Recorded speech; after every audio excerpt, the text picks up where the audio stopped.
The cost of living is on the rise globally, with no exception. From the United States to New Zealand, every country is feeling the impact.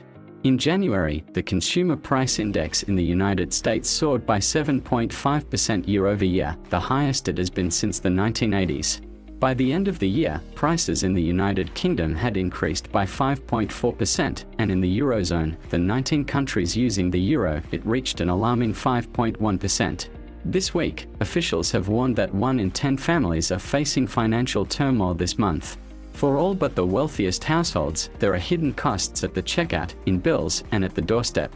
Today I would like to share with you the story of a family in Norwich who, despite the challenges posed by the high cost of living caused by inflation, are persevering and offering hope for others to do the same. This story, originally published by The Guardian, follows the journey of the Daly family. Job, a 35-year-old man, works for Aviva, while his wife Jess, also 35, works at the University of East Anglia. Together, they have a daughter named Robin and a cat named Polly. To keep track of their finances, the family has a spending spreadsheet that dates back to 2018. What they have uncovered is a situation that is all too familiar for many families. As wages are stretched thin, tough choices have to be made. Jess notes that the prices of food and gas have risen significantly, causing them great concern. The Dalys are fortunate to have some financial flexibility, but they understand that many families are not as lucky. To keep their food expenses in check, the family does a big grocery shop every 2 weeks at supermarkets such as Morrison's or Asda, and then supplements with products from a nearby corner store and small supermarket, like Tesco. With a young child, dining out has not been a frequent option for them this year, so their grocery budget covers the majority of their food needs. Jess, in particular, has stopped eating out and instead finds joy in cooking. The Dalys have learned to live within their means when it comes to food. They avoid eating out and stick to their monthly budget. They also limit their meat consumption and can only afford fish once a month. With prices on the rise, the couple has noticed that their grocery bill is becoming increasingly expensive. They are buying less fruit due to the cost, and items such as peppers, cauliflower, and potatoes have all become more expensive since the beginning of the year. According to the Office of National Statistics, there has been a rising trend in the cost of fresh fruits and vegetables since October 2020, with inflation in both categories at 1.9%. Dairy products have also seen an increase, with a 9.7% spike in prices. Even Jan's favorite yogurt has become more expensive. Cheese, which is on the Dalys' grocery list, has also seen an increase, rising more than the 3% headline rate for milk, cheese, and eggs. A dozen big free-range eggs cost £2.15 last month, down from £2.26 the year before, according to the Office of National Statistics. Jess believes that saving money can be achieved by avoiding packaged foods and those that have been transported long distances. The family also reports that they haven't noticed a price increase in diapers. Inflation has also affected the Dalys' cat food. The family has noticed that their cat's food is never on sale and has become more expensive over time. The Office for National Statistics reports that pet items are 2.9% higher than in October 2017, and vet fees have increased by 4%. The Dalys' gasoline costs have also risen. According to official figures, the average cost of a litre of unleaded reached 146.89p this week, which is 34p higher than it was a year ago. John and Jess don't need to use their car on a daily basis as they don't use it for work. However, they are also hesitant to use it for leisure activities because of the cost. Last week, it cost Jess over £50 to fill her tank, which was a surprise to her. As a result, they are now more inclined to plan local activities and avoid long-distance trips that consume more fuel. The energy crisis is affecting the budgets of many families, including the Dalys. Jess notes that before they had a child, her husband may have thought she was being frugal with the heater, but now they need to use it more frequently. Their monthly direct debit for energy could increase by £20 to £100 in August, and they may have to pay even more this winter. Their fixed-rate energy contract expired in April, and they expect costs to continue to rise. In April, they could switch to a variable agreement, but a new price ceiling will take effect, which analysts predict may be 30% higher than it is currently, increasing average expenses from £1,277 to £1,660 per year. The Daily dailies have made efforts to cut costs by trimming their cable TV and broadband expenses, which had crept up to £70 by cancelling channels. They now pay £38 for a basic bundle. Cinema, theatre, and concert tickets have become 9.5% more expensive than they were a year earlier, according to the Office for National Statistics. The story of the dailies is likely familiar to many families worldwide, as they are facing similar struggles with inflation. However, based on what we've learned from this story, there are still ways to cut living expenses. One of the most important steps is to create a spending plan. Before you can combat inflation, you need to reevaluate your cash flow. Consider taking public transportation as an alternative to driving. As we've just emerged from a pandemic, it's understandable if you're hesitant to use public transport due to concerns about bacteria in the air. But keep in mind that the cost of owning and operating a vehicle, including gas, insurance, and maintenance, can add up quickly.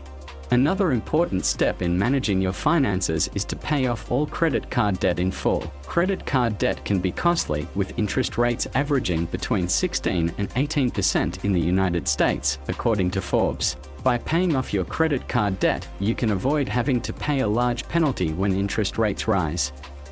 Another way to manage your finances is to consider refinancing your mortgage. If your current mortgage rate is not competitive, it may be worth looking into different lenders to see if you qualify for a better rate. Refinancing can also come with bonuses and rebates, so it's worth exploring your options. Additionally, it's worth looking into changing your health insurance provider. This can be an effective way to manage your healthcare costs and budget.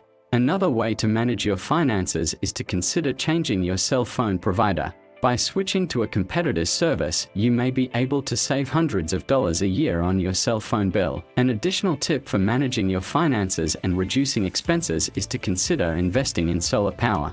Installing solar panels on your home can help you save money on your utility costs in the long run. By participating in fuel station rewards programs, you may be eligible for extra benefits and savings. This can help you save money on gas and other purchases at the station. Maximize your earning potential by selling items you no longer need or use. Take a look around your home. There's a high chance that you have items that are just taking up space and collecting dust. Make smart shopping choices to save money. Utilize coupons and discounts to get the best deal at the grocery store. Opt for larger supermarkets or grocery stores as they generally have a wider selection and lower prices. Don't miss out on potential government assistance. Take the time to investigate if you are eligible for any government aid programs. Many groups such as pensioners, caregivers, veterans, job seekers, and retirees may be eligible for cash payments from the federal government. Prepare for the unexpected by building a stockpile of non-perishable goods. Begin by focusing on items that your family uses regularly, such as hygiene products. Consider stocking up on disposable towels, paper towels, bar soap, deodorant, dishwashing liquid, toothpaste, dish soap, Clorox wipes, diapers, baby wipes, bath and body products, vitamins, and over-the-counter drugs. These items will be essential in case of emergencies and will give you peace of mind knowing that you are well prepared. According to the United States Department of Agriculture, food prices at the grocery store are expected to rise by 5 to 6% across the board. Specifically, the USDA predicts price increases of 5.5 to 6.5% for beef, poultry, fish, eggs, dairy, fats and oils, fresh fruit, fresh vegetables, sweets, bakery goods, and cereals. To be prepared, keep an eye out for good deals on the perishable foods that you and your family typically consume. If you have extra freezer space, take advantage of sales on meat to build your stockpile.